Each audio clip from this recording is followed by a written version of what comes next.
গুয়াহাটি এয়ারপোর্টের ভিতরের দৃশ্য কিছু আনি করে আজকে দেখাইম যারা নতুন মানুষ আইন এই বছরটা হেগর লাগে বালা বেশি বোর্ডিং পাস না আনো যদি এয়ারপোর্টের থেকে বাহার লাগে এটা হচ্ছে বোর্ডিং পাসের মিশিং এখানে নিজে নিজে বাহারে লইতে পারবেন আর যদি প্রবলেম হয় এই যে হেল্প করা মানুষ আছে তাকে করলেই বোর্ডিং পাস বাহারে দিব আসি মানে এয়ারপোর্টের ভিতরে ভিআইপি রুটও কি মজার ফেসিলিটি রেস্টুরেন্ট হোটেল এটিএম যা আছে সব কিছু আছে এটার ভিতরে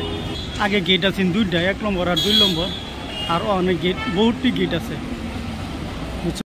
আমরা দুই ভাই কিন্তু আগে বহুত আগের পুরানা বন্ধু আজকে এয়ারপোর্টে পাইছি ভাই আজকে জয়পুর যাইতেছে তো ভালো লাগে একটু দোয়া করুন ঠিক আছে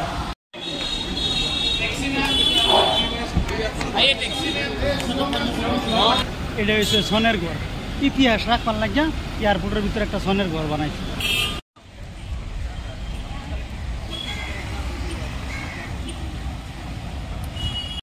এই গাড়িটা দেখছেন না এয়ারপোর্টের ভিতরে এটা কিন্তু স্টার্টিং নাই আর এই যে উঠে যান এলে হচ্ছে পাইলট